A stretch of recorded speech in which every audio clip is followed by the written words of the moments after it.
Initiating podcast download.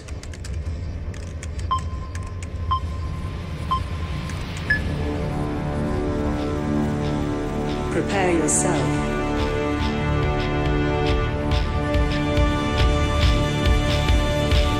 Put on your spandex. Lace up your boots. Wrap your wrists. Hide your razor blade. Head to gorilla position.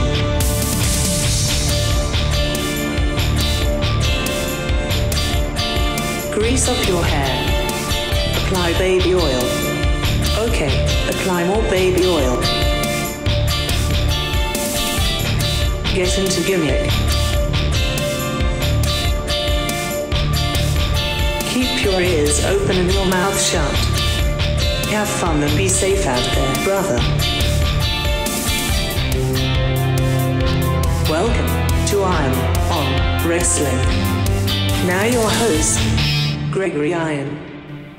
Hello again, everyone. Welcome to another edition of Iron on Wrestling with Gregory Iron. This is episode 245, Staying Alive. And here for another week, and you know, it's June, it's not quite February, it's not that particular lovingly time of the year, but in professional wrestling, there's been one particular, well, it's not quite a love triangle yet, but it's gonna be. It's on the horizon in the WWE. Liv Morgan, Dominic Mysterio, and... Pardon the interruption! Okay.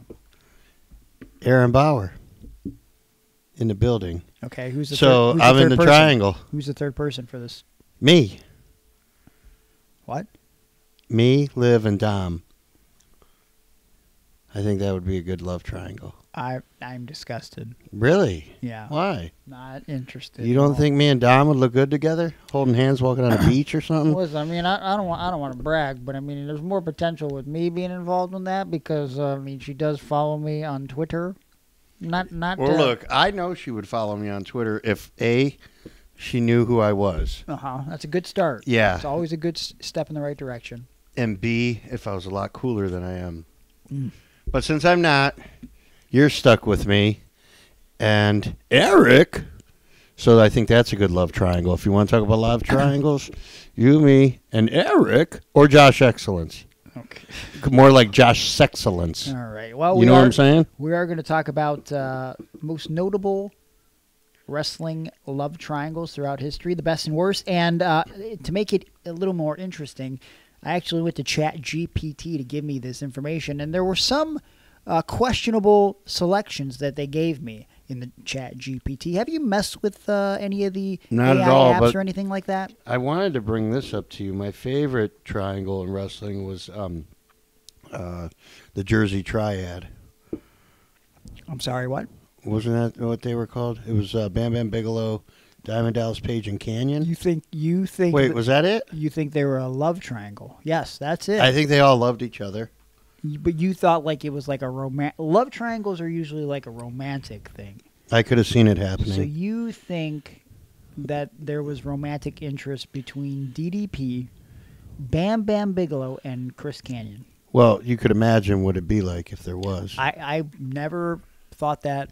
I think there's money in that. Way more money than in them just wrestling dudes. You know, honestly, like that takes me down another path completely, and I don't have time to get into it today. But like, you know, that Jersey, which path? The path of talking about DDP randomly turning heel at that point in like the summer of 1999. Because if you think about it, it just seemed very abrupt and dumb. Like he just won the world title for the first time that April, and by like the summer, he was the leader of a heel trio.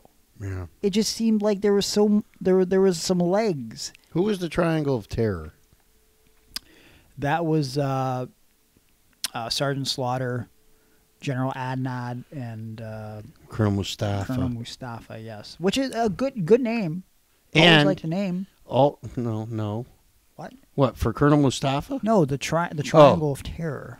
I guess that's all right, but again, put it in the perspective of if it was a love triangle of terror. I don't want to do that. Oh. You maggot! Get down and give me 20 licks of my boot. Okay, and then the bushwhackers walk in instead. It just becomes a weird 5-way orgy. Wow. When you put it that way, it gets even more interesting. I don't like that you just made me do that. Because I had to envision that for a second. Now I'm envisioning, no, whoa, yay, bushwhacker style. But Luke doesn't show up because he's too busy trying to grab your ass somewhere. Well, we got married, apparently. Yeah. My birthday wish. Sometimes dreams do come true. How are you? Doing good. How are you? Good. I feel like I just saw you this weekend. Oh, that's because I was on a date this weekend with you.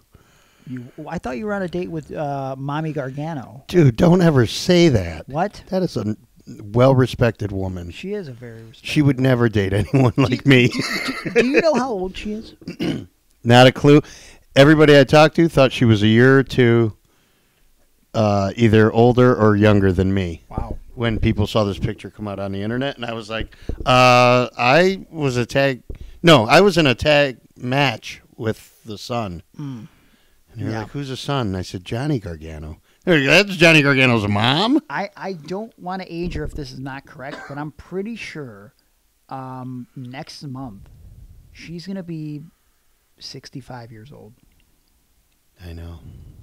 Because I remember talking about it. Yeah. Why'd you lie to me then? Huh? Why'd you lie to me then? I don't want to say a woman's age on the air. I think it's a compliment, though. Yeah, women sometimes don't think stuff like. I know you don't know the ways of a woman yet, but as soon as you get romantically involved with one, she probably wouldn't like that. Just kind of like if you were like to go to a baseball park with her and just started making comments about like the batting stances of or just like of the other women that are playing. Let's say that, for example, maybe we made a comment about a grandma that was up to bat wearing the number 69, and then someone else that would be on a date with this person would probably say like, oh, what about that girl's number 43? I wonder if that's her body count. It just seems kind of like a little early in the Was it their first date? I don't. You know what? I shouldn't. It was first or second. I don't know, and I shouldn't be talking about it. But it's just like, and do you think he listens to the podcast? Probably not. But like, also, Adrian's like my mom, so like, it just was like a little. It's like this seems like a little much already. And I like that she gave me a compliment on my hair. Because this is a woman who's a beautician, right? She's a hairstylist.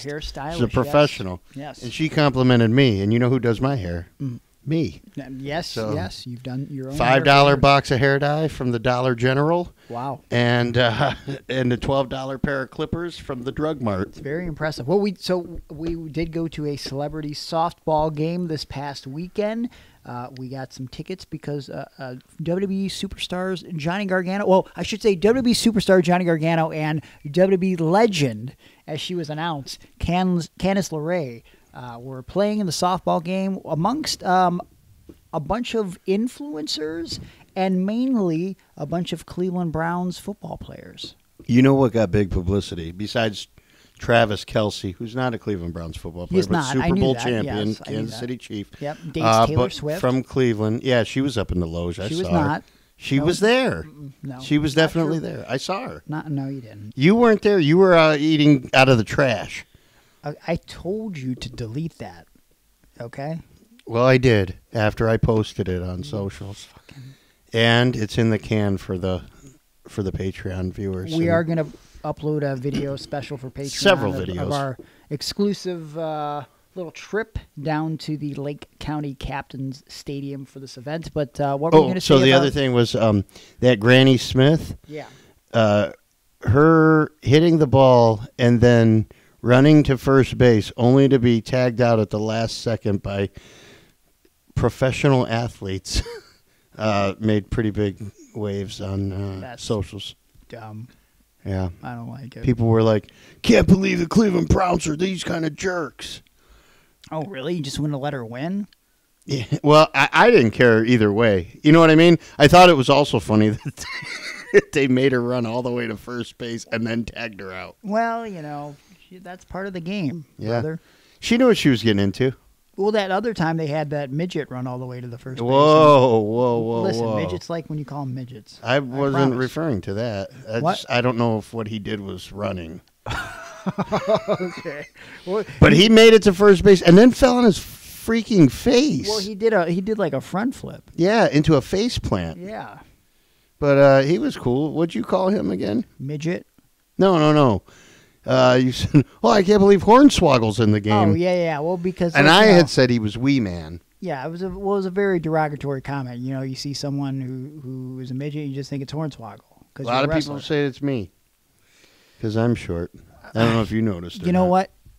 Some might classify this as a microaggression, but I would not because, you know, Hornswoggle gave me permission to call all pro wrestlers midgets. And we've had midgets on the show here, and midget pro wrestlers prefer to be midget pro wrestlers. Now, this guy wasn't a pro wrestler, but for the sake of this, I can imagine he's probably done some pro wrestling on the side. And as an entertainer, do you want to be known as a little person or a midget?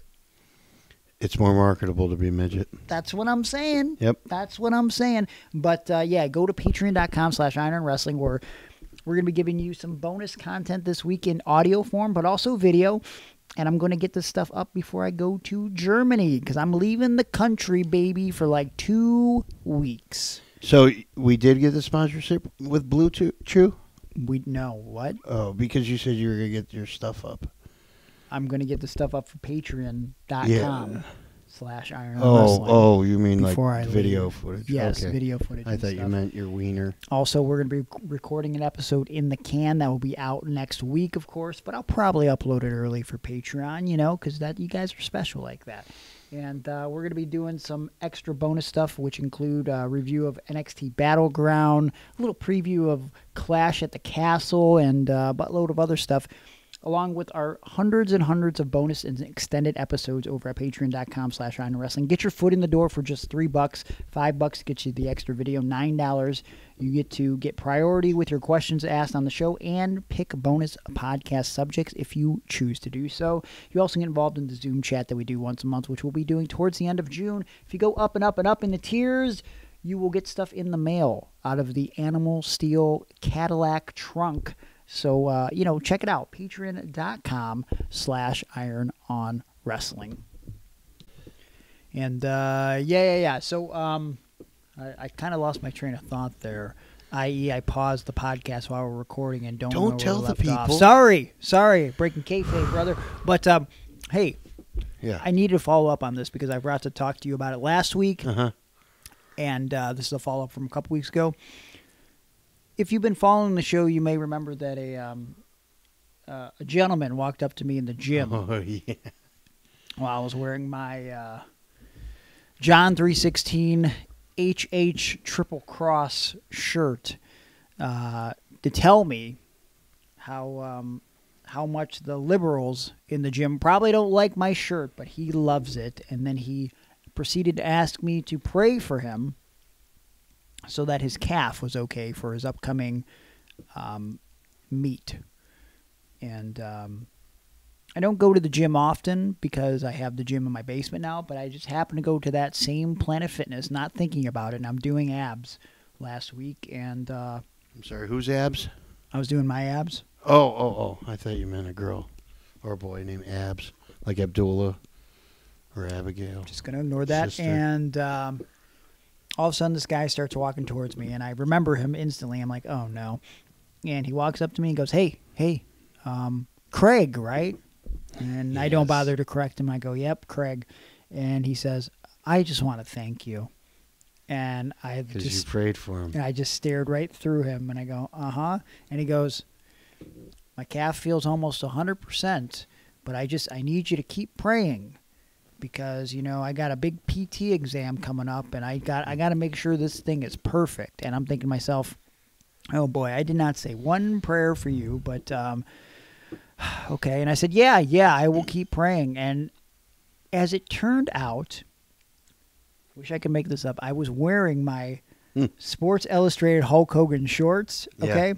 So it's got the cover of the Sports Illustrated with Hogan on it, and he goes, oh, the Hulkster. You know, he was just recently saved. And I said, I heard something about that, yeah. And he said, you know, everybody is acting so jealous why he's walking around so happy, but no one stops to think about why. Do you know why? Praise Jesus. And I said, praise Jesus, my friend. And he said, it's always good seeing you. I said, great seeing you.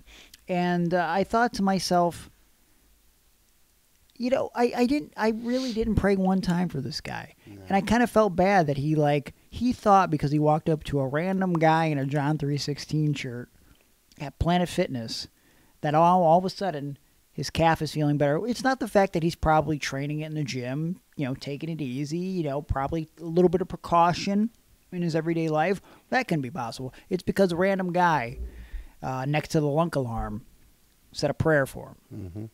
Interesting. Yeah. Instead of going through the physical therapy and stuff, I'm not sure why he just didn't have somebody pray for him when the injury initially happened. Because then it would have just saved everything. That's true. Well, he was waiting for a sign. Oh, okay. And that sign came in the form of a Hulk Hogan John 3:16 shirt. Yeah. However, before we move on, now that we kind of talked about religion, I did listen to a podcast this weekend that came out a few months ago. You ever hear of Theo Von? Yes. The comedian. He's got the podcast. I was listening to Mullet.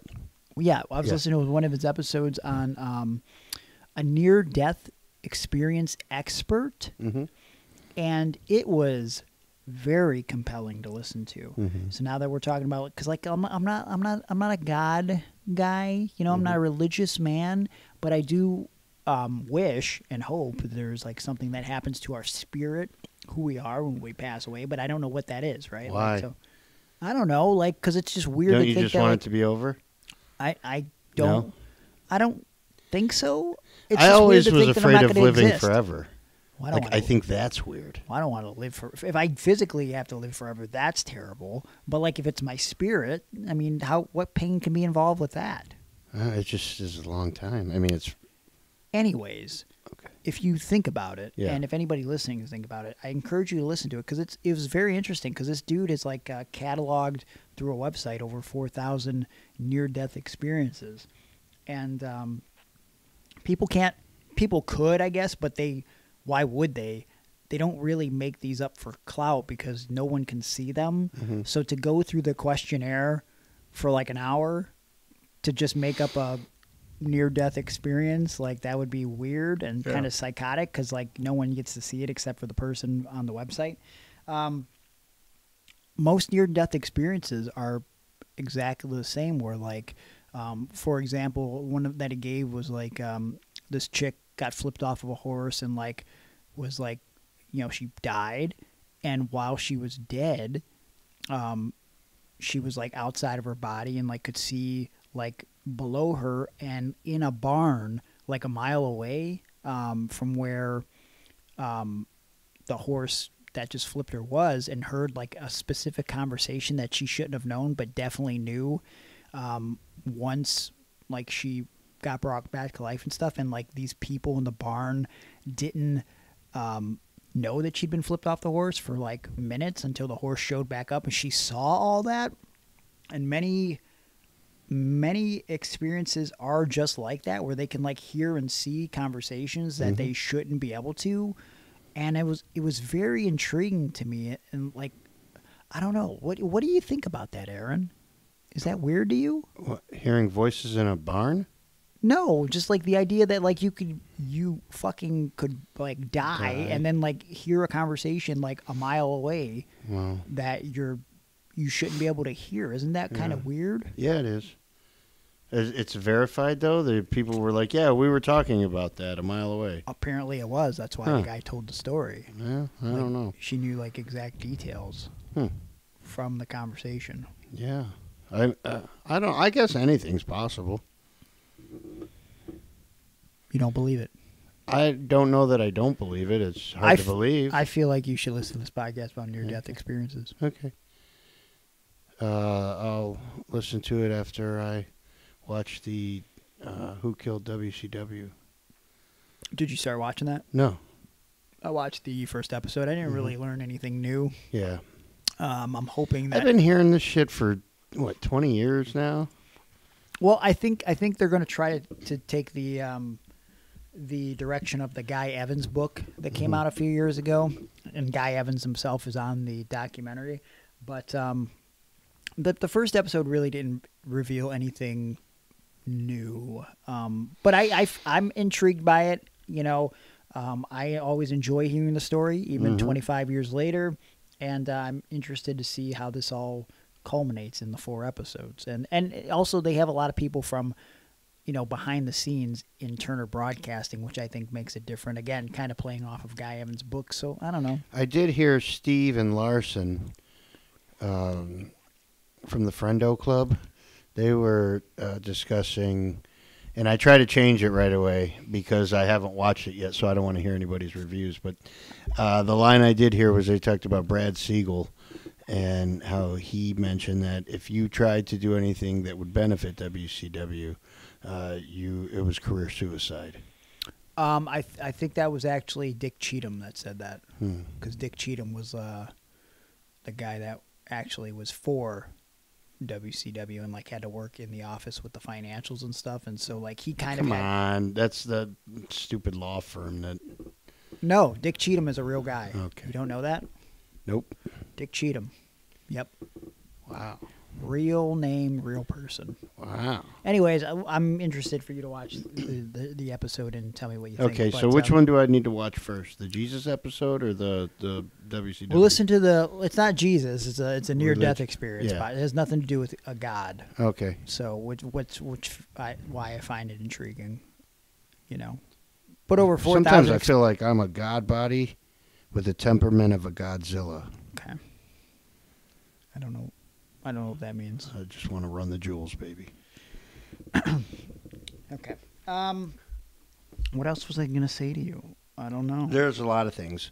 You were going to tell me about you watched the NXT pay-per-view. Yeah, we'll do that later for a bonus. You also wanted to talk to me about how you would book Ricky Starks in the Learning Tree. Well, we could do that in depth at some point, but we did kind of talk about Ricky Starks last week. You told me how you wanted to book me in the Learning Tree. I didn't say that. And then you talked about, what else were we going to talk about? What would you do in the Learning Tree? You just want commentator. Yeah, that would make sense. Yeah, so they should have their own commentator, and Jericho would give me tips on how to commentate. He did. He was the lead commentator. He just had to step down from Collision. So. Yeah, and they gave that to that Daddy Magic dude, right? Did they? Yeah, I'm pretty sure. So congratulations to him. Okay. So he did learn under the Learning Tree. It's really dumb. Thanks, guys. It's all really dumb. I can't believe you hadn't seen that. Have you watched any of it since I showed you one clip? No. Oh, okay. The backstage promos from last week's Dynamite. Was it from Dynamite? Yeah. Yeah, it's real bad. What's Dynamite, the Wednesday show? Yes. Yeah, then that's it. Man, there's a lot of titles in that organization. There is. Actually, I might have to tell Hannah that we're going to miss our flight because I have to watch Dynamite because our flight's at 8 p.m. Oh, no. You got a TV on the plane? I don't know, man. I've never been on an international flight like this. So. Ooh. Hey, what kind of seats you guys got? No idea. All right. No clue. Does it matter to you? And how long is the flight? Do I you never know that? care because I'm small, so wherever. The flight is about 8 hours, I believe. Yeah. So it should be nice. Like I said, 2 weeks and. Oh, it's 2 weeks. 2 weeks, 10 days. 10 days. Yeah. But I'm off of all my other duties for 14 days, so that's nice. Okay. You said duty. Anyways, but I'll be posting some stuff exclusively to Patreon from Germany. That's right. You want to see what it's like when Gregory Iron goes to the David Hasselhoff Museum? Well, you'll find out. That's for sure.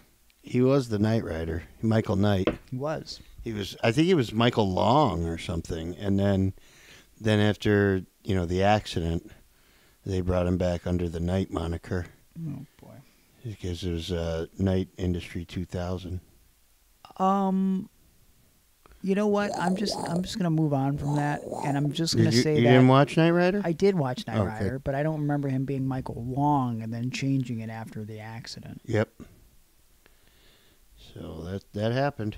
I loved Knight Rider. I did love Knight Rider. It was arguably one of my favorite shows as a kid. See, I was a big fan of the Dukes of Hazzard because I was a big car guy when I was a kid. Yeah. which I know nothing about cars. Yeah, so, same. You know what I Same. mean? Yeah, but I was like, just knew, General Lee. I knew I wanted a talking car. Yeah, and then that was sweet. Yeah. And then that dude ended up being on one of my other favorite shows, Topanga. Yep, Mr. Feeney, Boy Meets World. You know what? I'm sorry, what? Michael. Okay. That's a terrible Mr. Feeney, I'll tell you that. But that was a kit. Oh, I'm sorry. Yeah. I got the two confused. Way different. Why don't we talk about your health and wellness real quick before we actually talk about love triangles? Yeah. How is your health and wellness? You trying anything new? Good. You say not good? No, I said it's good. Oh, okay. I'm getting ready to just talk to our friend Mike of TNT Health, hooking me up with some nasal spray. They got some brand new stuff coming to the TNT Health. You got a runny nose? No. This is to shape my body back into the perfection. Oh, okay. So I'm on a resexification. I'm sorry, what? Resexification. Spell that for me. SEXYYFICATION. Sexification. All right. I don't like that, but I do like TNT Health, and actually I'm looking forward to my next package from TNT Health coming in the mail in the next couple of days. Well, I hope I get it before I leave, actually. I hope I get it on Wednesday so I can try I need some more creatine. I need some more glutamine. I just ran out of my vegan organic protein powder, and I'm going to need some pre-workout. I'm going to have to take a couple scoops of that before I get on this flight so I can stay up, and that way, get the regular sleep schedule for the next 10 days in Germany. So I'm looking forward to my new stuff from TNT Health. You're going to have jet lag like a mother. Probably. But I hear that they've got a lot of new products coming out. TNT Yes, Health. a whole bunch of new products. Yeah. And they're all set to be released, I believe, this week. As you're hearing this, you go to TNT Health and look it up and see all the new sweet stuff that they got that will help resexify your body. And you could save 10% on anything on TNT-health.com's website with promo code IRONON. That's IRONON. And, it's free to look, but it's better to invest your time and money into TNT Health because Mike isn't trying to sell you supplements. He's trying to sell you results, and he will be with you every step of the way. He's willing to reach out and make sure that you're reaching your goals. And you know what? Nobody's perfect. He only wants 70 to 80% results because, you got to have a cheat meal once in a while.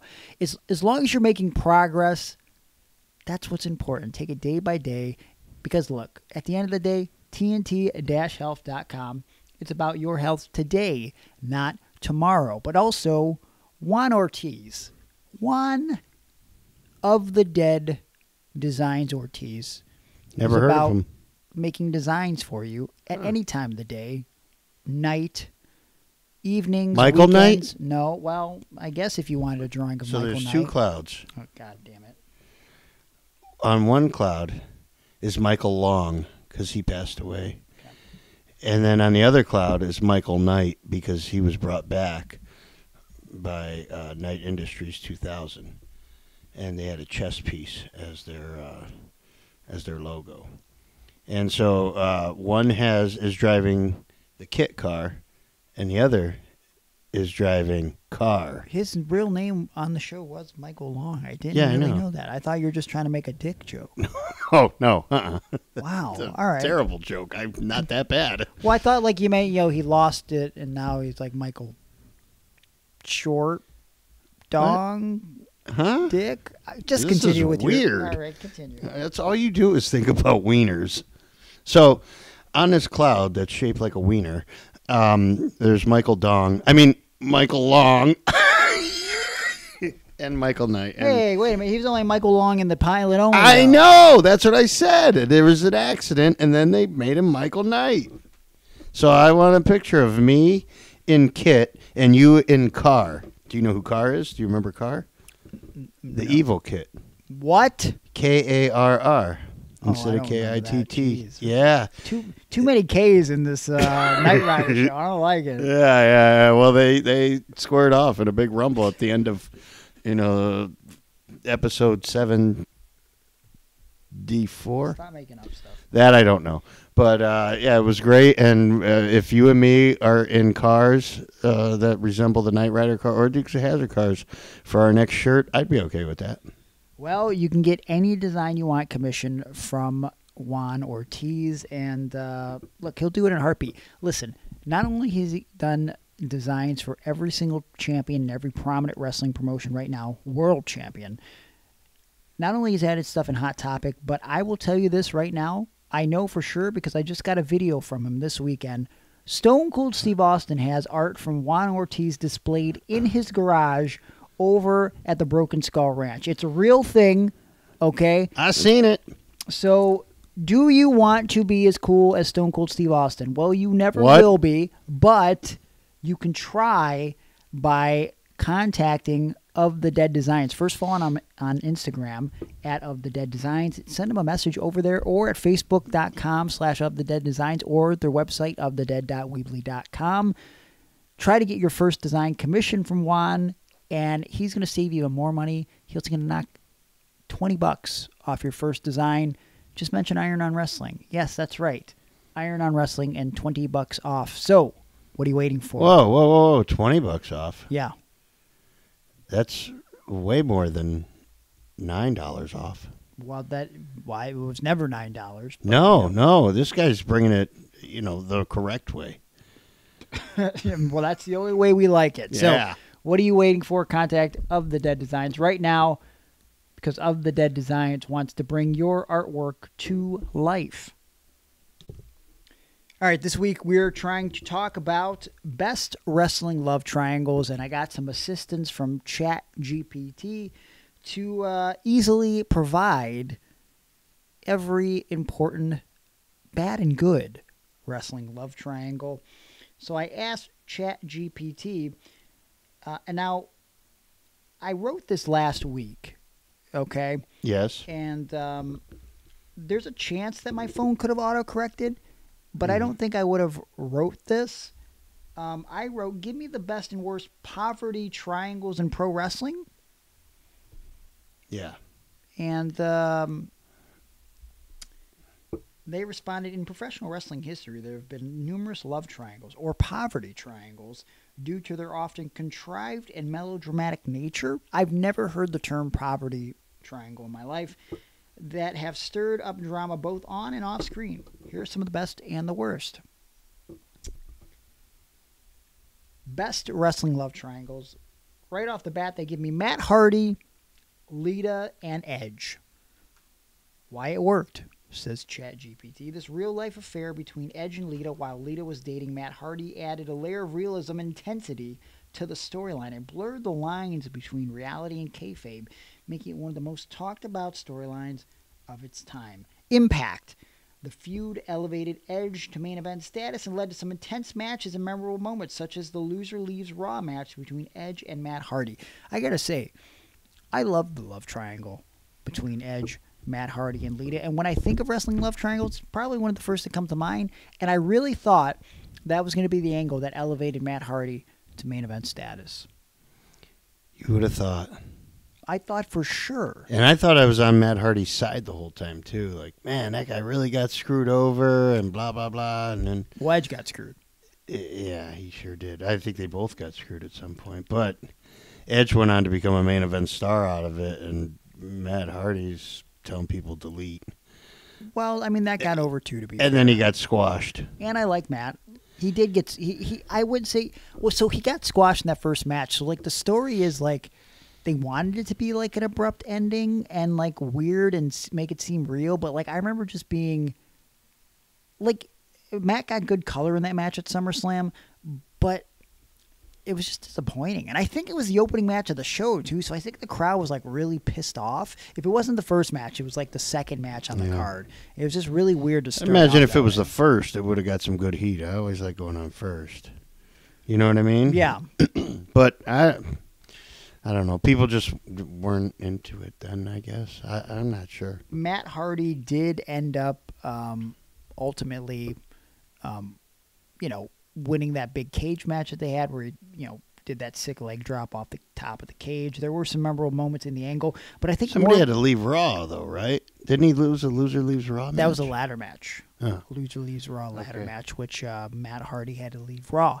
But I would say that the build-up to the triangle with Matt Hardy showing up randomly and yelling on TV like "Ring of Honor" and "Kiss my ass, WWE sucks," like that. I mean, people talk about the pipe bomb, but like this was like 6 years before that, and like that was pretty cool. To, like to break the fourth wall like that, and that's why I thought, like, literally, I thought for sure. I was like, man, 2006, Matt Hardy's gonna be in the main event of WrestleMania. Literally thought that. Yep, and I was going. You know what? People were saying that Jeff Hardy was the guy. He's not the Hardy. It's really Matt, and it wasn't. Jeff Hardy's still more popular than Matt. He is, yeah. Yeah, that was unfortunate. Red Rooster, Brooklyn Brawler, and Bobby Heenan. That is not a love triangle, but I'm sure because Chat GPT, they came up with some humdingers here. They've also had some ones on here like you're saying right now. Triple H, Stephanie McMahon, and Kurt Angle, which also is among my top love triangles. In fact, I got the shirt from SummerSlam 2000, which I wore in a picture with Kurt Angle, which I just posted on social media this week. Why it worked. The storyline was compelling due to the strong characters involved and the believable tension between them. The love triangle added depth to the on-screen relationships and gave fans an engaging narrative. And it played a significant role in establishing the McMahon-Helmsley era and provided a platform for some great storytelling and matches. I always enjoyed the Kurt Angle Triple H stuff, and it's interesting because I probably should have been more interested in The Rock, defending his title against two guys at SummerSlam in 2000. But like honestly, that SmackDown before the pay-per-view when they have Kurt Angle like lip lock Stephanie, I was like, what's going to happen? What's going to happen between Kurt Angle and Stephanie? Triple H ain't going to like this. And that match is probably the most memorable match out of the section of time with the love triangle between Triple H and Kurt Angle and Stephanie. Kurt was knocked unconscious during that match with the table spot early on, which I always thought was definitely the way it was supposed to go. But in reality, he was so concussed, he had no fucking clue what was going on. When he comes back out there, apparently Stephanie's telling Angle spots as they're happening so that he can get through the rest of the match. But it was cut short. And Kurt Angle's gone on record not to say he didn't know exactly why. Maybe Triple H wasn't a fan of it or whatever the case was. But I always disliked that we never really got a payoff to that. I mean, at some point, they had Stephanie be Kurt Angle's manager for a little bit. Yep. She was actually his manager when he won the WWF Championship in October of 2000 from The Rock. But that's one of those what ifs. Like, what if they would have actually had a payoff to that triangle? Your thoughts? I could have used a good payoff for that. I always wondered, like, it seemed like Vince started a lot of romantic storylines and then could never finish. I feel like you're trying to... Nope. What? No. I just, it seems like there were... So, I mean, wasn't there one, plenty of them, where he was supposed to be the father of Stephanie's baby? That never got resolved. Yeah. Well, because it never became a story. Yeah. Because she was really having a baby with Triple H. Right. Yeah. And that was a weird love triangle. Stephanie, Vince, and Triple H. That wasn't a love triangle. Test, Triple H, and Stephanie. Is that a triangle? Yeah, but again, they kind of didn't really have a payoff between Test and Triple H. My point. McMahon was put in the spot that Test should have been in at that Armageddon pay-per-view in '99. Yeah. If you really think about it. It's like I think they had like a one-off match on like a Raw or SmackDown, but there was just no true payoff. Once Triple H did the angle at the drive-through wedding. I think Stephanie did the angle. All right. They never really came back to... There seems to be a habit here with Triple H not paying off his love triangles.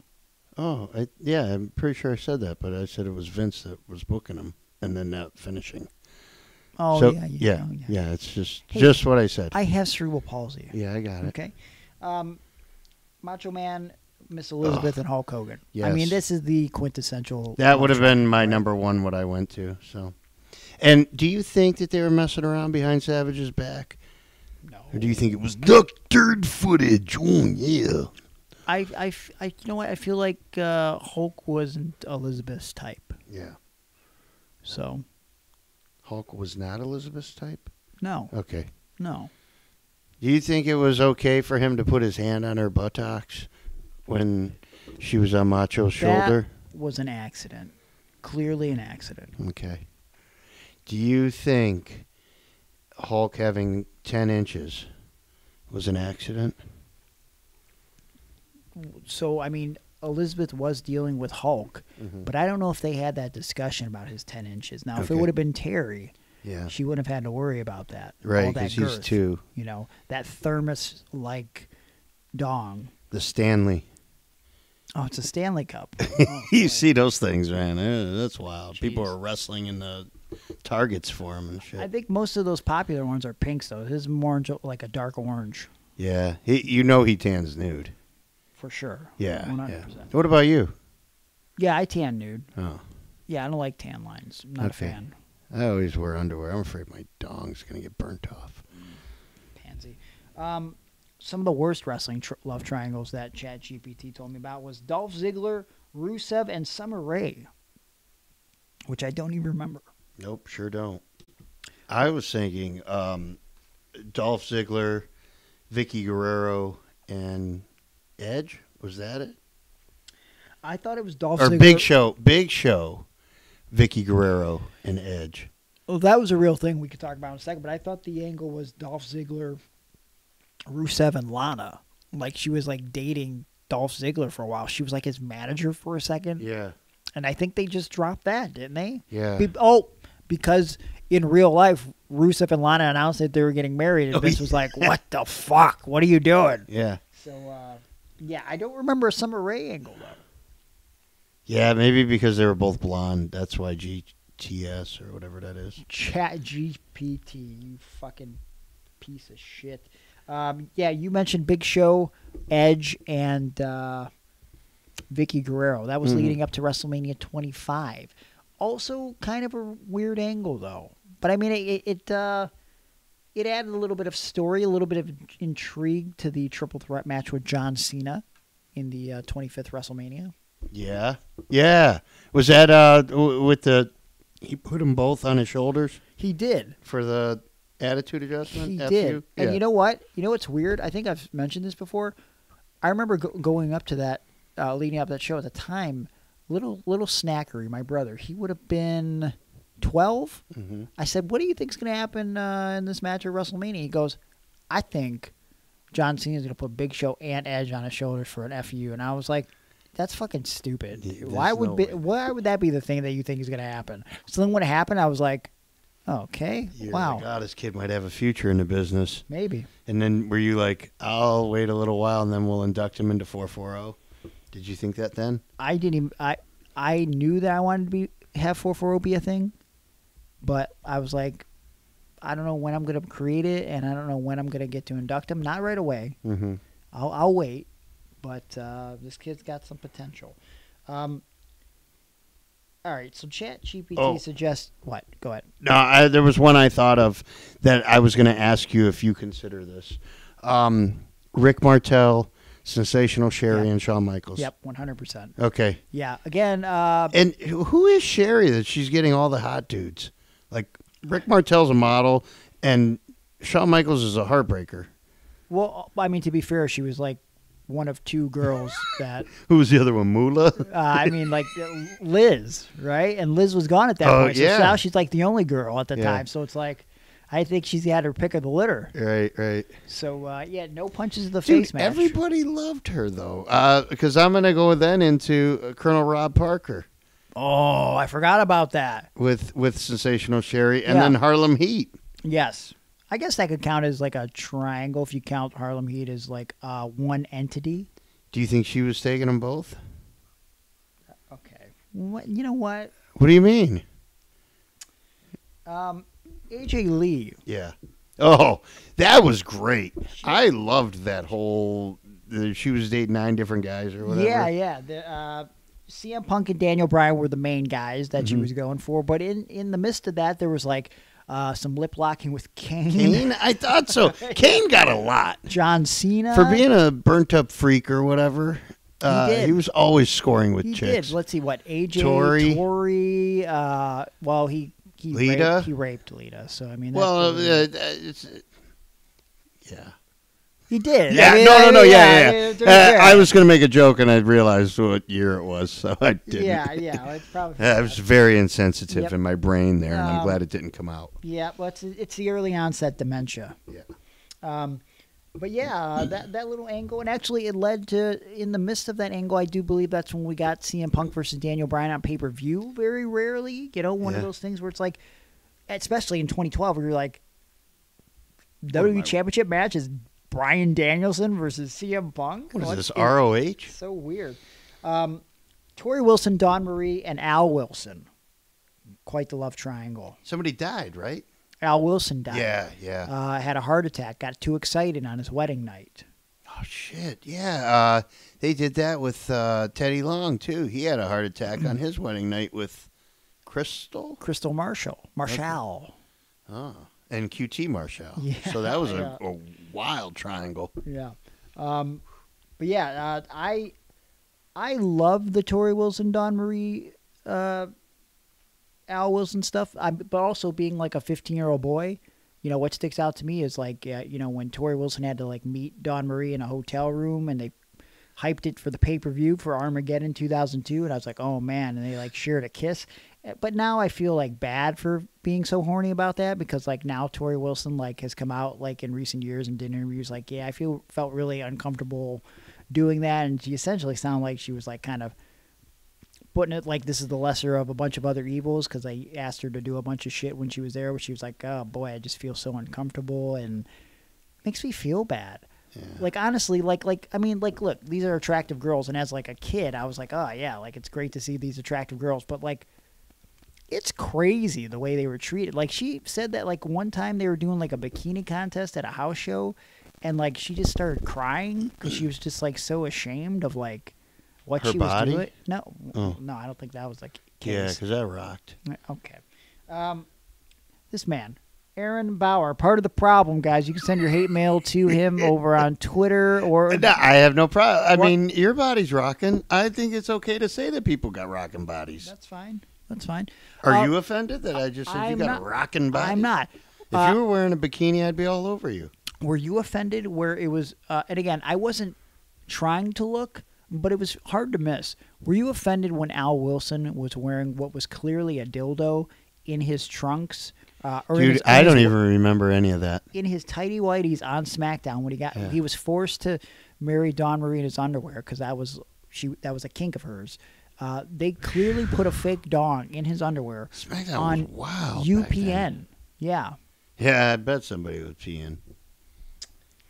Okay, I asked Chat GPT for more love triangles, and they said best love triangles continued. The Undertaker, Sarah, and Diamond Dallas Page. I don't think that would qualify as best. No. Well, no, also, he was a stalker. It wasn't like she was into him, right?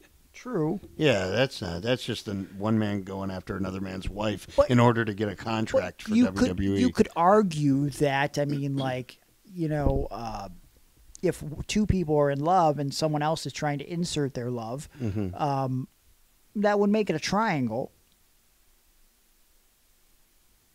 All right. What are you questioning that? I don't know that that's a triangle. I think it's when there's three people that they all like each other. That's more of a triangle. So you wouldn't So you wouldn't count Goldust, Brian Pillman, and Marlena because she liked Brian Pillman, but we never got that reveal. Right. So I didn't count it. I didn't. Come on. What? But Brian he won her Pillman's, services. Brian Pillman's trying to steal her affection, so I think that does count as a triangle. Okay. Well, you convinced me. Well, I don't think you could classify Undertaker, Sarah, and Diamond Dallas Page as a fucking good love triangle. That's for sure. Come on. I thought the reveal was great, but I definitely thought that Diamond Dallas Page should have been the leader of the WCW invasion. I was over at my buddy's house when fucking DDP was revealed. I was so pumped, that it was DDP, and then, but then, like, even as like a as a 14-year-old kid, I had to be like my logic kicked in even then, where I was like, wait a minute, Diamond Dallas Page is married to Kimberly, and she's like, in my eyes, she was like the Nitro girl. Do you think she was Nitro hotter girl. than Sarah? If I were blind, perhaps maybe I would have a hard time deciding. But No, I like Kimberly's voice too. yeah, I would pick Kimberly over Sarah for sure. I definitely bought the Playboy that she was in, and not for her personality. I'm sorry. There you go. Edge, Vicky Guerrero, and Undertaker is cited as a triangle. I don't think that really was a love triangle. Guerrero and Undertaker? That He chokeslammed Vicky, right? Or he tombstoned her? Yeah, but That's like Undertaker wasn't like in love with her. No. Like, come on, Chat GPT, what the fuck? Just because a woman's in it, it doesn't mean it. Chris Jericho, Trish Stratus, and Christian. That was a good love triangle. Yes. Started over a bet. Yep. For $1 Canadian dollar, who could else sleep? was in it? Lita? Lita. Okay. But at some point it became a triangle. Yeah. But the bet was for $1 Canadian dollar, who could sleep with the girl first? Yep. And which in crazy, again, in retrospect, you would never do this today. And you know, Chris Jericho thought that Trish was with him, and then come WrestleMania 20, a very underrated WrestleMania match, in my opinion. It's one of those that just kind of goes under the radar. Christian versus Chris Jericho. In the end, Trish Stratus turns on Chris Jericho, aligns with Christian. They have like a crazy makeout session on the ramp, and the angle kind of fizzled out a little bit after that. I think it was one of those things. I can't believe it. Yeah, I think it was like something where like maybe Christian's wife wasn't really cool with it in real life or something. I don't know for sure off the top of my head, but I know that it disappeared pretty quickly, and Trish Stratus was like going on dates with like Big Daddy V. Yeah. So Yeah, random weird turn. Hey, let me insert this one here. How about, have you ever been in could you ask for permission first? Can I ask you a question? What are we doing here? You wanted to, just continue. Okay. You and who else would have been in a triangle? I know you've done love type stuff on the air. Like where it was you and Veda Scott getting married in a cage and all that other we shit. Didn't get married. We fought each other. Yeah. So, but you were dating someone at the time? Oh. In real life? Yeah. And they were uncomfortable with it? They had guidelines for you? You know, I don't want to Yes. see you on YouTube making out with a girl? Yeah. Or how'd that go? Well, the or are you not comfortable talking about this? I'm fine with it. Yeah, I've talked about it. The deal was I asked my girlfriend at the time, hey, I'm doing the story where I'm going to kiss this wrestler, Veda Scott, like real creepily. Are you cool if I kiss her? And then she said, no, I'm not. And I said, well, you know what? I think it would be great for the story. So, like, could I kiss her? And she was like, no, you may not. And I was like, okay. And then I went to the show, and then I made out with her in the ring. And then I posted photos online as if she didn't have social media, but like, I mean, she's not an idiot. She could go online. And then she said, like, you still made out with this girl, and I told you not to. And then I was like, yeah, but like it was good for the storyline. And she said, but if you were going to do it anyways, why did you even ask me? Mm-hmm. And then, in retrospect, I kind of see the problem. Okay. Then this was before she was messing around with this guy that made her cornbread? This is before she had sex with Chili and Cornbread Man. Yes. Okay. Yes. So this is probably the catalyst.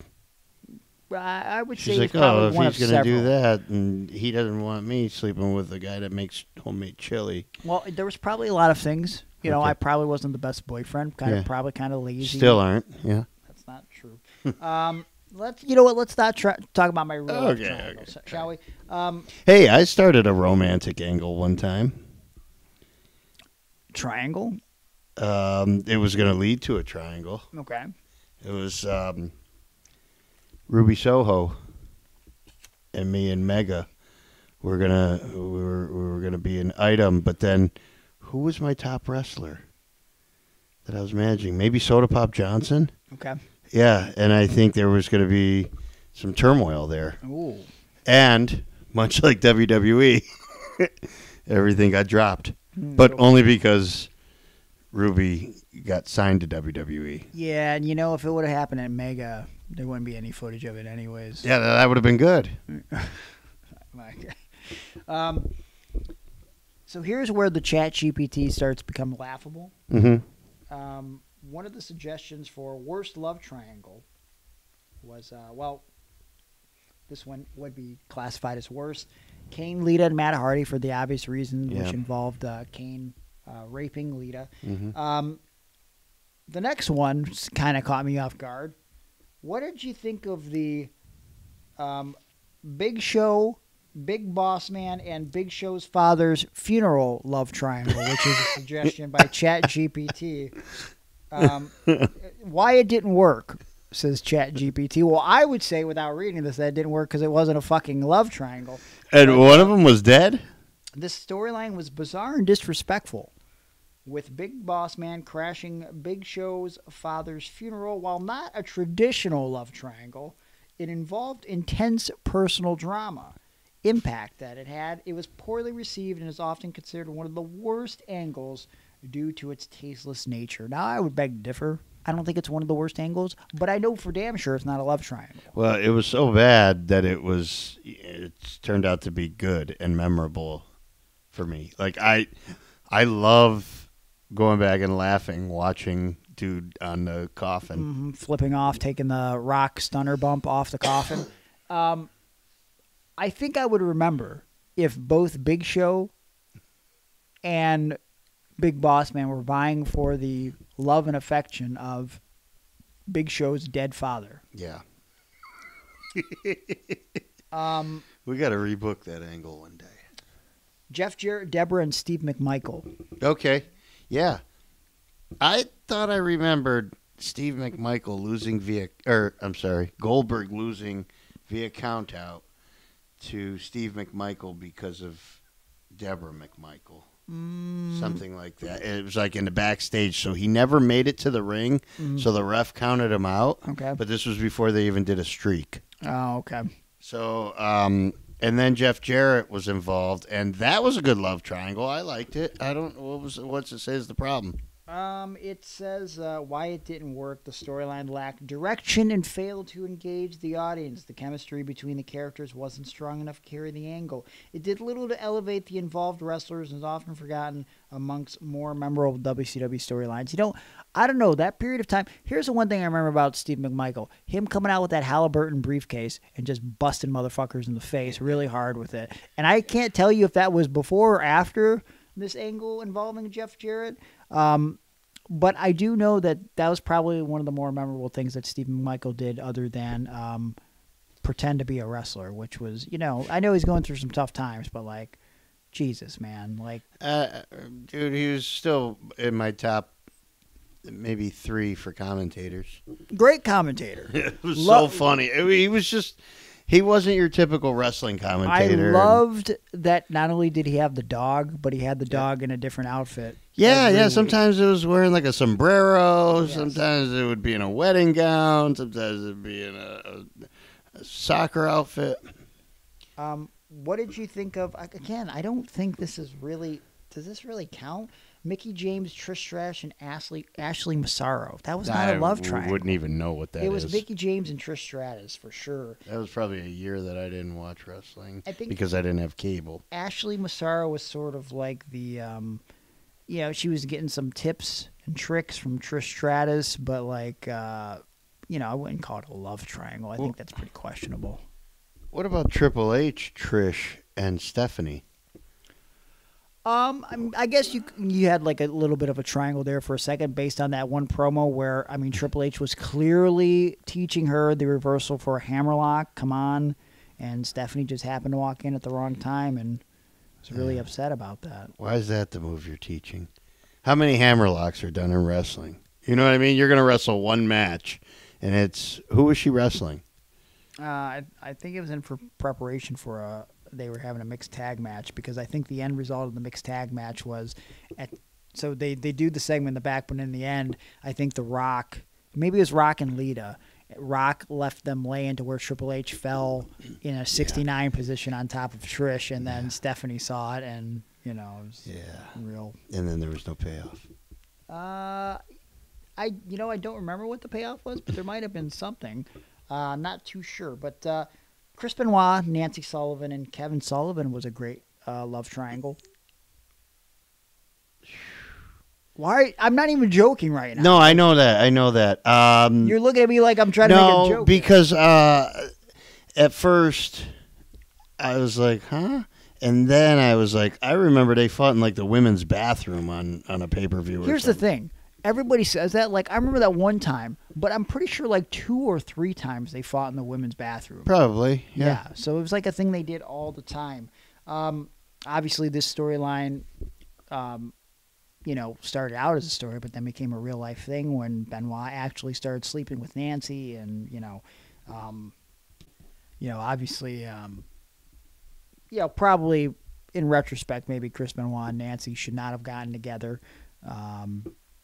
I just remember reading in the Torch and stuff like that back then.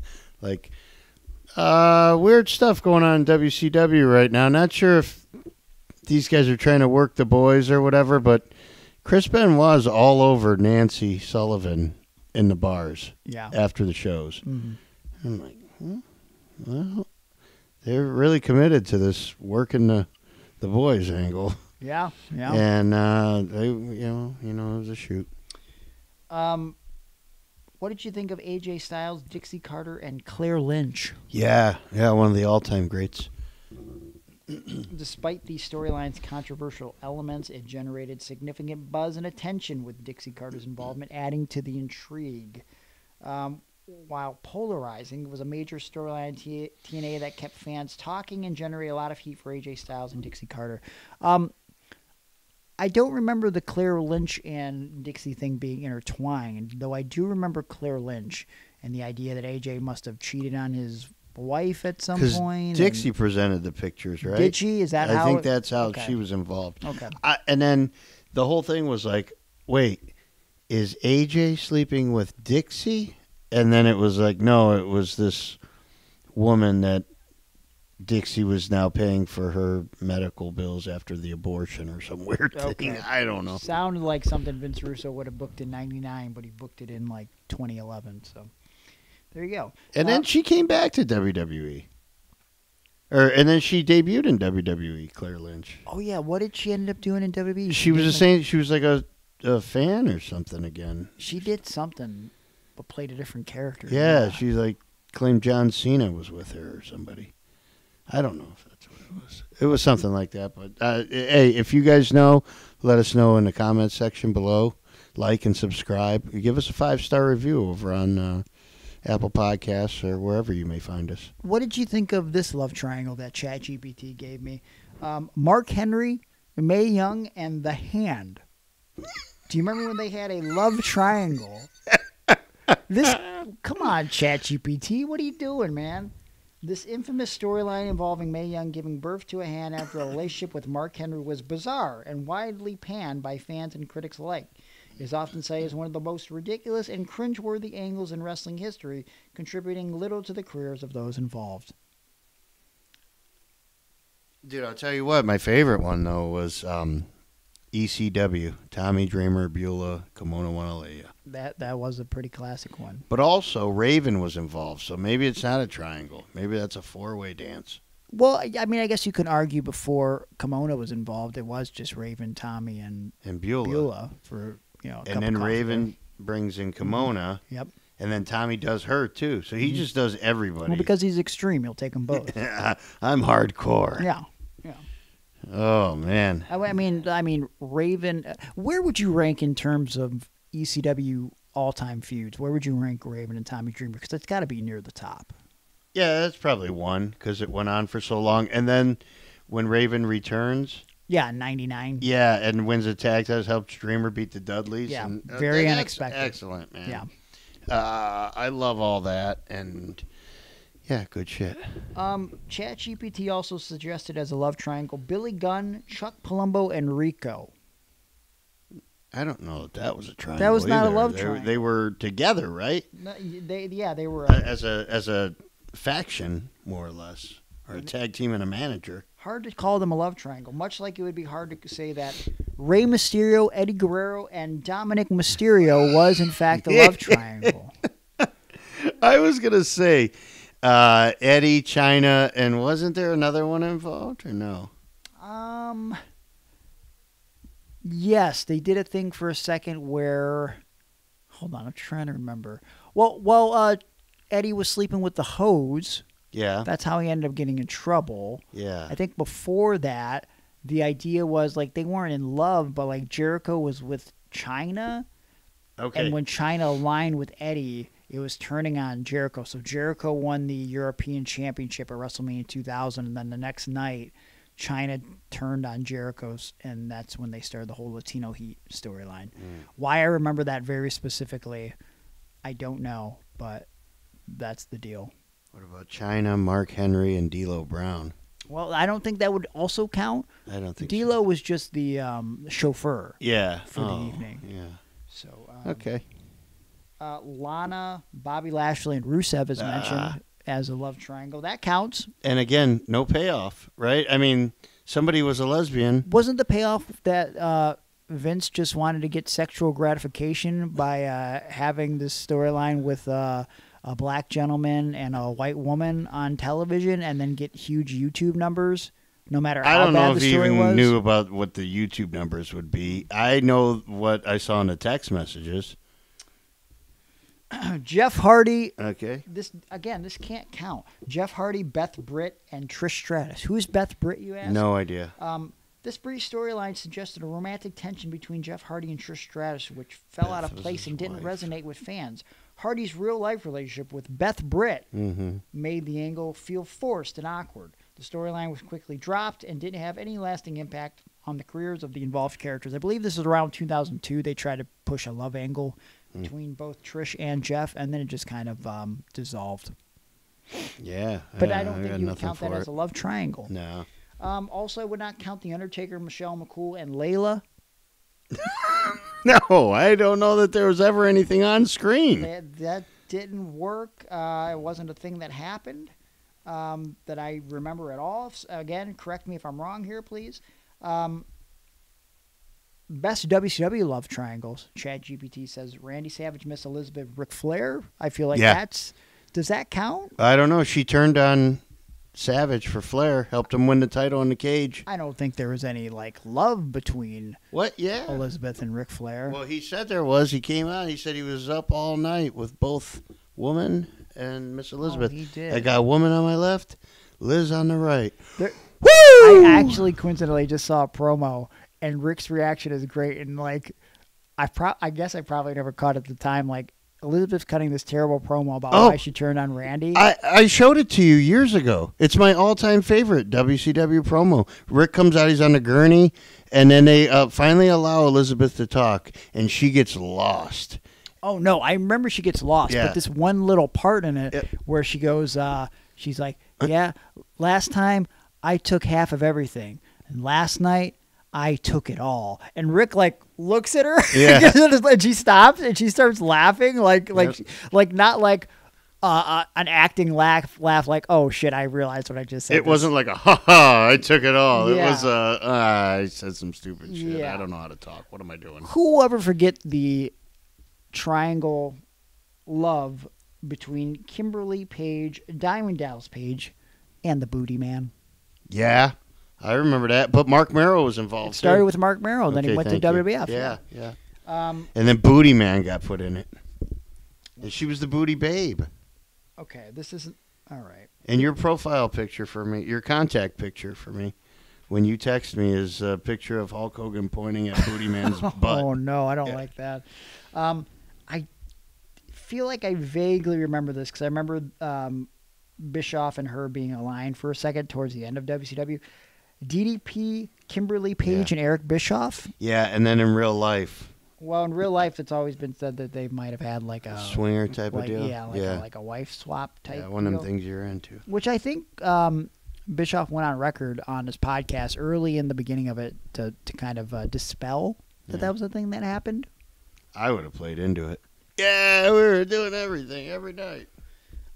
Billy Kidman, Tori Wilson, and Shane Douglas. That yeah, of course, maybe that was for what 2000 or something. I can't. Yeah. Well, it culminated with the Viagra on a pole. God Remember? bless. Yeah, that's why that match was. I thought that was a Judy Bagwell deal. No. But I thought Judy Bagwell had Viagra on a pole for Buff and Shane Douglas. No, but Chat GPT does mention as a love triangle Buff Bagwell, Judy Bagwell, and Rick Steiner. Yeah, Which was not a love triangle. and I don't even know what happened with that. I don't care, anyways. They mentioned Tommy Dreamer, Beulah, and Raven. The franchise. I'm sorry. Francine, Shane Douglas, and the Pitbulls. Yep, that was my other favorite. Oh boy, man. I mean, she was only with Pitbull number 2, I think. Yes. And yeah, she pulled her skirt down, had them franchise panties on. Shit was cray. I don't remember this one from ECW at all, so maybe you can refresh my memory. Dudes were ripping their shirts off, revealing NWO shirt. Yeah. You know, and DX shirts. Mm-hmm. And so ECW does it where they have a woman reveal her heel turn and her allegiance to the other wrestler by pulling her skirt down and having his name on her panties. Yeah, well, does that not Perfect, make sense? right? To you? Yeah, that's exactly what should have been happening there. Tell me what you remember about this love triangle from ECW. The Baldies, Yeah. Angel, Yeah. and New Jack, because I don't remember this at all. Yeah, I remember that. It's not a love triangle. Angel is not a girl. Angel was That's right. Yeah. Okay. Jesus. I mean, they did have an angel there that was a female, you know, maybe in the earlier years, but yeah. Wait. I mean, this ChatGPT says this. Why it didn't work. This storyline involved Angel, a member of the Baldies, trying to seduce New Jack to gain an advantage in their feud. The angle felt forced and lacked the emotional depth needed to engage the audience. Why is that ChatGPT is always the go-to? Like this. What are you, fucking Tony Khan rating? Didn't have the emotional depth. It did little to enhance the feud between New Jack and the Baldies. The storyline was overshadowed by the more violent, hardcore aspects of the rivalry, rendering the love triangle element ineffective and forgettable. So it claims that Angel tried to seduce New Jack. Yeah, I know that would have never went forward. Angel, ECW, Valet. There's an Angel. That's what I said. Yeah. This, let's see here. Okay, I remember Angel now. Yeah. From the Baldies, and Yeah. he doesn't seem like the type that would Seduce New Jack. Right? Oh man, what is wrong with ChatGPT? Like, come on. He tried to seduce New Jack? If you don't remember Angel from the Baldies, please look him up so you can just start laughing at the idea that there were promos between New Jack and Angel. This guy trying to seduce him. Jesus Christ. Hey, you know what? The Blue Meanie tried to seduce Todd Gordon, and Stevie Richards was there and got jealous. As the Blue Meanie was being blue dust. That makes sense. Yeah, that makes perfect he was sense. naked on his desk. So I remember them having an angle, but did it happen because of this love triangle? Refresh my memory. Dawn Marie, Lance Storm, and Tammy Lynn Cinch? Yeah, she was Tammy Lynn. Wait, Tammy Lynn Sitch and Dawn Marie was Tammy Lynn Bitch. Yes. Yeah. Why it was mixed? Why it had mixed reception? This storyline involved Dawn Marie managing Lance Storm while Tammy Lynn Cinch, formerly Sunny in WWE, became involved, creating tension and jealousy. The storyline had potential due to the star power of Sitch and the in-ring talent of Storm. While it provided some entertaining moments in match, the storyline didn't reach the full potential due to inconsistent booking. It highlighted Dawn Marie's managerial skills and Sitch's star power, but didn't significantly elevate Storm's career. It makes it sound like that Lance Storm was the love interest of both Tammy and Dawn Marie. And I don't recall that. I thought Tammy was with Chris Candido. That's what I would think. I remember them having like their cat fights or whatever. If anything, with Tammy and Candido, the three-way might have been, the triangle might have been with Rob Van Dam. Yeah, maybe. They did a backstage promo where Van Dam walks up and just grabs her ass and keeps walking. Oh, okay. Or something. And then Candido loses his shit. Yeah. She acts like she didn't like it. Right. Chat GPT claims Shawn Michaels, Diesel, and Pam Anderson had a love triangle. No, but I remember hearing that Shawn Michaels, Pam Anderson, and Bret Michaels had heat because Bret Michaels was dating Pam Anderson at the time, and that's why... No, it was Tommy Lee. And that's why she came out with Diesel instead of Shawn at WrestleMania. So Shawn had to come out with Jenny McCarthy. But it was Tommy Lee. I don't think so. It was Tom. They had a sex tape. Yeah, I know. A couple years later. It was Tommy Lee. Because Right, Bruce Pritchard has gone on record to say that when they started working with Pam, it was fine at the Rumble. And then by WrestleMania, she was dating Tommy Lee, and then it became a whole issue. It. Bret Michaels. How dare you mix up your fucking 80s hair band? Listen, as many times as you've tried to correct me and been wrong, even if I'm wrong on this one, I'm still probably not wrong. There's no way I think I'm wrong on this. Well, do you agree with Chat GPT as this being one of the worst love triangles ever? The Ultimate Warrior, Rick Rude, and Bobby Heenan. Yeah. Do you remember this love triangle? Yeah.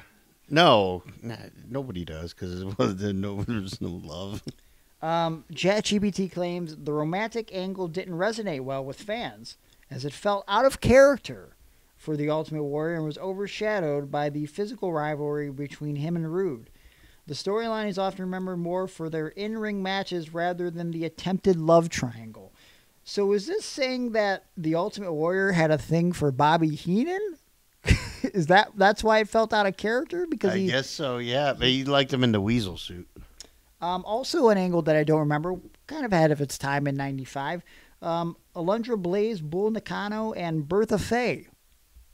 Their love triangle from 95. This storyline involved Alundra Blaze being caught in a feud between Bull Nakano and Bertha Faye with elements of jealousy and personal conflict. The romantic subplot felt forced and didn't add much to the rivalry. Go figure. I didn't expect ChatGPT to say that it felt forced. Storyline did little to elevate the women's division, which was already struggling for attention, meaningful storylines during this period.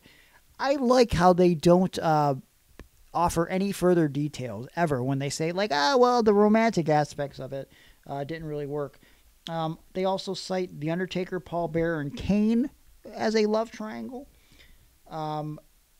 They agree with me when they say Goldust, Marlena, and Brian Pillman. The last one they cite is Triple H, Chyna, and Eddie Guerrero, and this is not a real thing that happened. So I don't know why they listed that. I don't know either. Ask Chat GTS to explain itself. Or GT, what is it? GPT. Yeah, you know me. Why did you give me love triangles that never happened? Ultimate Warrior did not want to bone Bobby the Brain. Yeah, we need to find out. Liar! Exclamation points. Let's see what it says. I apologize for the error in my previous response. Here are some accurate love triangles from the 80s and 90s.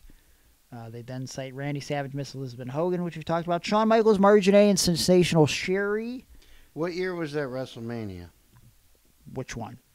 With Michaels and Anderson. 95. Okay, so here's a picture of Pamela Anderson and Bret Michaels from 1995 where they're making out. Yeah, so but what that's month? That's what started it. What month in 1995? All the months. Because maybe they were making out in January and Bret Michaels didn't have a fucking problem. Maybe fucking Bruce Pritchard doesn't know everything. Maybe he gets things confused like you do, old man. I know what I know. Go ahead. I'm done. Okay. I don't have any other love triangles. Here's my point. Present day, we have this love triangle between Dominic Mysterio, Liv Morgan, and the impending triangle will be completed when Rhea Ripley comes back. Right now, without Rhea Ripley being present, where would you rank this love triangle in all-time WWE love triangles? We're going to go like top 3 already. Really? Yeah, because I go Savage, Elizabeth Hogan, and one of the other ones. I feel like you would be a Dreamer, Raven, Beulah guy. Yeah, that's where I'm at. And then I'd go with this, I guess. I do like the potential in Liv, Dom. I think they're playing it incredible. As we watched Raw tonight, Liv gave Dom a hotel key. So, and also he caught her as she fell off the apron after being unintentionally pushed by Selena Vega. So, and Dom caught her, and she was mounted on top of him. So I got to imagine you'd want that to continue in the hotel room, where instead of having to refer to him as mommy, he can have a woman call him daddy. Now, what word was that you just used? What's that? Hafting? Did I say hafting? Yeah. I don't know what that means. Hafting. It's like have to? Yes, it's okay. a combination. All right. I combined the word. Curious. Hey, you know what? I know we're up against it here in time, but we were part of a pretty successful on television wrestling promotion, the PWO, or Prime Wrestling. It had its moments. What was the best love triangle there, do you think? I would say it was between... Well, I'll tell you mine. Can I give you mine first? Okay, go ahead. Because since I'm going to be serious. Okay. You don't expect me to be serious? I'm going to say the best love triangle was between Matt Justice, Chuck Johnson, and the White Sox. Yeah. I would say that was a great triangle. I think it was, I like how it was resolved where each one got one white sock to use. Yeah. My favorite was Benjamin Boone, King Kong Bundy, and Bob Golick. Okay. So Bob Golick from Saved by the Bell, the Cleveland college Browns. years. Yeah, the Cleveland Browns player too. Okay.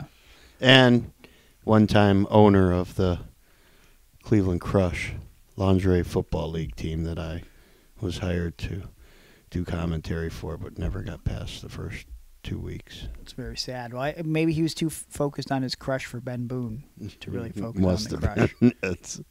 But that was it. Well, what do you guys think was the best love triangle in the history of wrestling? Do you think it was Undertaker, Kane, and Paul Bearer like me? Let me know in the comments below, whether it be on Patreon or the YouTube comments, where I'm sure you're subscribed. Make sure you subscribe to us wherever you download podcasts, whether it be iTunes, if that's a real thing, iTunes, Spotify, Audible, wherever you get your podcasts. And leave us a 5-star review. It creates visibility for the podcast. Follow us on social media at Iron on Wrestling. Make sure you subscribe to the Patreon if you want to get some extra content. Like I said, we got some bonuses going up this week. I'll be providing some stuff from Germany this week, the softball game that we went to this past weekend, and a buttload of other stuff. Patreon.com/Iron on Wrestling, starting for just $3. Follow me on social media.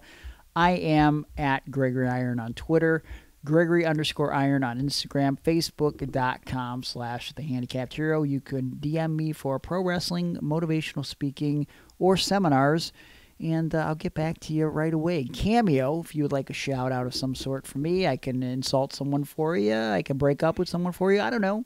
Try it out, Cameo, cameo.com. Just search Gregory Iron. ProWrestlingTees.com/Gregory Iron for t-shirts, my shirts, Aaron shirts, Iron on Wrestling shirts. Aaron, what would you like to plug, and why is it your feed finder? You know what? No, I was thinking about that. You were talking about that Cameo. Mm-hmm. Oh, who was that one girl that I used to get the cameos from? Jess. Yeah.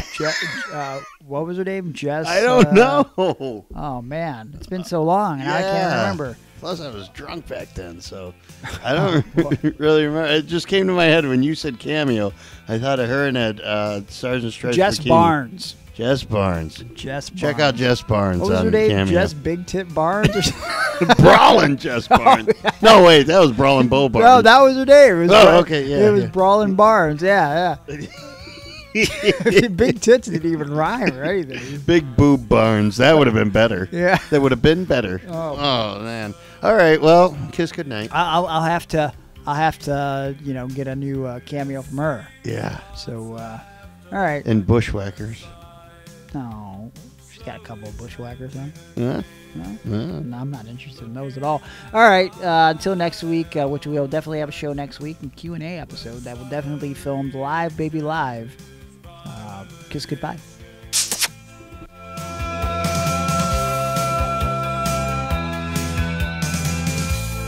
There's no turning back now.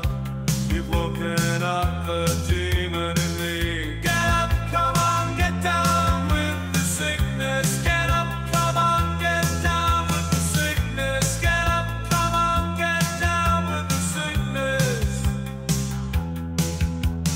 Open up your hate and let it flow into me. Get up, come on, get down with the sickness. You mother, get up, come on, get down with the sickness. You fucker, get up, come on, get down with the sickness. Madness is the gift that has been